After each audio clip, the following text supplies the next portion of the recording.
Boat ఇరుక్కుపోయింది అక్కడ actually. మేము shoot చేసిన మొత్తం సాంగ్ 7-8 hours ఫినిష్ చేసాం, ఎందుకంటే మేము 3 రోజులు తీసాం సాంగ్. కానీ ఆల్మోస్ట్ హాఫ్ డే వర్షం పైన పడుతుండేది. పొద్దున స్టార్ట్ అవుతుంది వర్షం, మధ్యాహ్నం పడుతుంది. మేము మధ్య వర్షం ఆగుతుంది చూసారు ఎప్పుడైనా 5 నిమిషాలు అలా గ్యాప్, 5 నిమిషాలు స్టార్ట్ చేసుకుని ఆ గ్యాప్ లో షూటింగ్ చేసాం. అక్కడ ఏం కుదురుతుందో అది whatever happen we did. But hats off to Rajendra master. ఆయన అన్ని సినిమా అన్ని సాంగ్లు ఎక్స్పీరియన్స్ ఉండటం వల్ల అది సాధ్యమైంది. కానీ ఇంపాసిబుల్ లేకపోతే సాంగ్ ఎప్పుడు ఏదో ప్యాచ్ పడి మళ్ళీ ఇక్కడ రీషూట్ ఇక్కడ ఈ సెట్ లోనే షూట్ చేస్తాం. అప్పుడు ఉండిపోవే నాతో వాయిస్ సాంగ్ కూడా మంచిగా రీచ్ అయ్యింది. సాంగ్ బాగా రీచ్ అయింది. కూడా నాకు తెలిసి చాలా అద్భుతంగా రీచ్ అయింది. మామూలుగా అందరూ అంటే చాలా రోజుల తర్వాత ఈ జోనర్ మళ్ళీ చాలా రోజుల తర్వాత ఎక్స్పీరియన్స్ చేయడం. థియేటర్లో అయితే నాకు తెలిసి వాళ్ళందరికీ మంచి ఎక్స్పీరియన్స్ చూసేవాళ్ళు. మన సినిమా విజువల్ గా కానీ, కథ పరంగా, కంటెంట్ పరంగా కానీ, at the same time sounding, even మన చేతన్ గారు ఇచ్చిన సౌండింగ్ కూడా ఈ సినిమాకి చాలా హైలైట్ అవబోతుంది. అండ్ ఆఫ్ కోర్స్ అనుపమ ఒక సర్ప్రైజ్ ట్రైలర్ లో తన పర్ఫార్మెన్స్ గానీ, అంటే ఎవరు ఎక్స్పెక్ట్ ద అన్ఎక్స్పెక్టెడ్. చాలా చిన్నదే కదండి. అవును, సెట్ లో చూసిన ఇంకా చాలా 10 మంది 25 మందిని లైక్ గాలి ఎగిరేసింది. అనుపమ అనగానే దొండకాయ బెండకాయ అనుపమ నా గుండెకాయ అంటారు కదా, వాళ్ళందరూ గుండెకాయలు అదురుతాయి. ఏంటండి అలా చెప్తున్నారు? మరి అంతే కదా, మరి ఆ షార్ట్ చూడగానే ఆల్మోస్ట్ మీ వాళ్ళందరూ పాపం only I am in that film. It's just like నేను ఎవరికి పాపం. కానీ ఇట్ వాస్ వెరీ ఇంట్రెస్టింగ్ అండి. I get excited. నాకు చాలా ఇష్టం అలాంటి చేయడం. ఇప్పటివరకు మీది ఎప్పుడు ఇలాంటి క్యారెక్టర్ పర్ఫార్మ్ చేయలేదు. అండ్ నాకు యాక్చువల్లీ హారర్ మూవీస్ అంటే చాలా చాలా చాలా చాలా ఇష్టం. చిన్నప్పుడు when I was like 3-year-old 4-year-old kid no baby, ఆ టైంలో HBO అండ్ స్టార్ మూవీస్ లో ఫ్రైడే midnight 11:30 కలా అలా హారర్ మూవీస్ వస్తాయి. సో అమ్మ నాన్న పడుకునేటప్పుడు నేను హాల్లో సినిమా చూసి లైట్ అంతా ఆఫ్ చేసుకుని like I come and sleep at around 1 o'clock 2 o'clock ఆ టైంలో. సో చిన్నప్పటి నుంచి నాకు ఇష్టం హారర్ ఫిల్మ్స్ అంటే. వాళ్ళ ఇంట్లో మదర్ ఫాదర్ పడుకున్న తర్వాత వాళ్ళు 10:30 అంటే అది డేర్ ఉన్నారు అదే చిన్నప్పుడు కూర్చొని. నేను చిన్నప్పుడు మా ఇంట్లో హోమ్ ఆ టైంలో మా అమ్మ నాన్న పడుకున్న తర్వాత ఆ టైంలో మనం రొమాంటిక్ మూవీస్ చూసాము. నేను చూసాను కదా. మీరు మాత్రమా? డైరెక్టర్ గారు అసలు నేను చెప్పిన గుడ్ బై. ఇలాంటి సెగ్మెంట్ ఇంట్లో కూడా చేయకూడదు. ఆవిడకి హర్రర్ అంటే ఇంట్రెస్ట్ అనేది మాకు కూడా. ఆ రోజు మన షూటింగ్ అప్పుడే ఆ బిల్డింగ్ లో సూసైడ్ చేసుకున్నారనే ఇన్సిడెంట్ మాకు తెలిసినప్పుడు మేము అవునా అని చిన్న జంతు ఆవిడేమో అవునా అని ఎగ్జైటింగ్ అడుగుతుంది ఎలా జరిగింది ఏంటి. వెళ్ళలేదు. ఐ జస్ట్ నాట్ లైక్ అది ఇంకా ఎక్సైటింగ్ అన్నమాట. Like shooting also it's like actually జరిగింది ఇలాంటి ఏదో ఒకటి ఇక్కడ and some spirit okay how does it feel అన్న ఫీలింగ్ ఉండేది. కాదు మీకు మీ చిన్నప్పుడు ఎక్స్పీరియన్స్ ఎలా ఉండేదండి హారర్ లో? ఇప్పుడు నాకు ఫర్ ఎగ్జాంపుల్ నాకేంటంటే నేను చిన్నప్పుడు ఈవిల్ ఇలాంటి సినిమా కూడా నేను పక్కన 5 ఫ్రెండ్స్ పక్కన 5 కజిన్స్ పెట్టుకొని అప్పుడు చూసేవాడిని. నిజంగా నాకు తనలాగా ధైర్యంగా ఒకళ్ళే కూర్చొని అందరూ అది కూడా పడుకున్న తర్వాత ధైర్యంగా చూడాలంటే హారర్ కి అదొక గట్స్ ఉండాలి.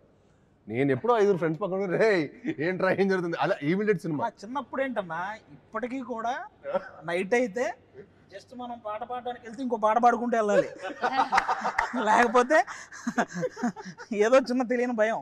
నాకు ఒకే ఒకసారి నాకు భయం వచ్చింది. అంటే అది ప్రాపర్ హారర్ కూడా కదా, మమ్మీ రిటర్న్స్ అనుకుంటా, mummy returns I don't know which one of that. అదే దానిలో ఒక సీన్ ఉంటది, ఒక టనల్ లాంటి దానిలో ఒకడు వెళ్తాడు, వాడు స్పెక్స్ ఇలా కింద పడిపోయి వాడికి కనిపించదు. సో ఏదో గోస్ట్ వాడికి తెలియదు ఆ మమ్మీ ఇస్ బిహైండ్ అని. ఆ సీన్ చూసి నేను ఏదో బయట ఏదో ఆడుకోవడానికి I went for playing or something, అప్పుడు I was turning around and seeing if he is there because glasses నాకు ఆ టైంలో గ్లాసెస్ ఉండే. So like I know how it is to feel like blurry vision లో ఎలా ఉంటుందని. Movie experience ఒకటి పొలాచి షూటింగ్కి వెళ్తే అండి, అక్కడ అజిత్ గారి సినిమా రిలీజ్ అవుతుంది, ముందు రోజు ఫ్యాన్స్ వేస్తారు, క్రేజ్ మామూలుగా ఉండదు ఇక్కడ అది ఇది అని తీసుకెళ్ళారు. 10:30, 11కి తీసుకెళ్లారు, బాక్స్ రాలేదంట. బాక్స్ రాలేదని ఇందాక చెప్పి అహంబల సినిమా వేసారు.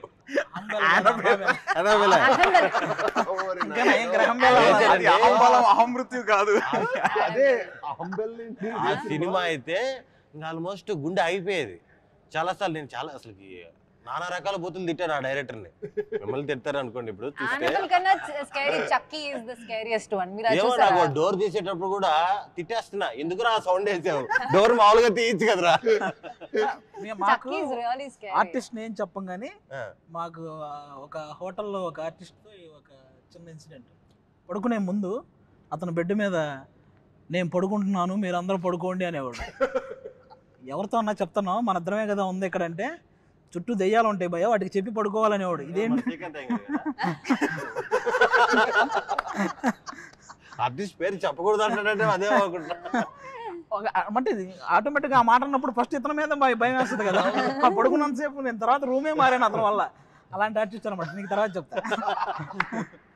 నాకు యాక్చువల్లీ తనికెళ్ళ వరుణ్ గారు ఆయన రాసిన ఒక షార్ట్ స్టోరీకి ఆయనకి ఏదో ప్రైజ్ వచ్చిందంట. చాలా వెరీ షార్ట్ స్టోరీ అది చెప్పారనమాట. నాకు చాలా ఇంట్రెస్టింగ్ అనిపిస్తుంది. ఏంటంటే ఇద్దరు ట్రైన్లో వెళ్తుంటారు, ఇద్దరు ట్రైన్లో ట్రావెల్ చేస్తుంటే ఒకడు అడుగుతాడు పక్కనుండి, ఏమండి మీరు దయ్యాలని నమ్ముతారా అని.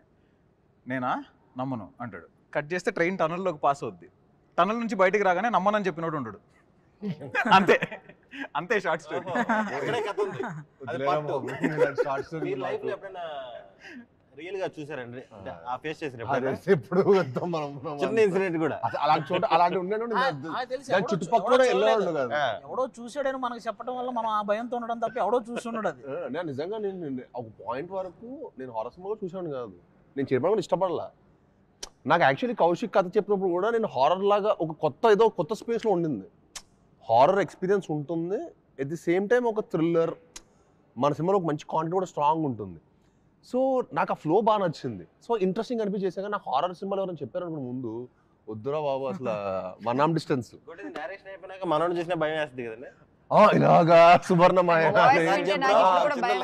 ఒక చిన్న లైన్ చెప్పు, ఒక చిన్న లైన్ మొత్తం లైన్ చెప్పిద్దాం. చెప్పు సువర్ణమాయ రేడియో టోన్తో చెప్తే వినేటప్పుడు భయం వచ్చింది. ట్రైలర్ లో ఉన్న సువర్ణమాయ వాయిస్ చాలా బాగుంది అంటున్నారు. అది ఎందుకంటే వాళ్ళు ఈయన వాయిస్ వినలేదు, ఇంకా వాళ్ళకి తెలియదు ఎక్కడి నుంచి అది వచ్చింది కదా. నువ్వు ఒకసారి సువర్ణమాయ అది డైలాగ్ చెప్పాలి, ఇంట్రడక్షన్.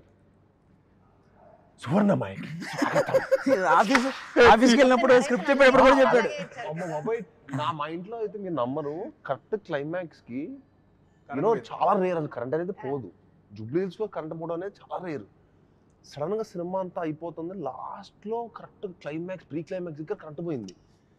ఏంటి ఏం ప్లానింగ్ చేసుకొని వచ్చాడా నన్ను కన్విన్స్ చేయడానికి?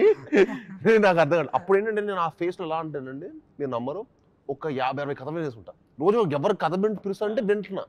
ఎక్కడో చోట ఒక ఫ్రెష్ పాయింట్ ఎక్కడో చోట ఉంటుంది కదా, ఒక 500 డైరెక్టర్ ఎవరో ఉంటారు కదా, అన్ని కథలు వింటున్నా. సో నాకు ఏది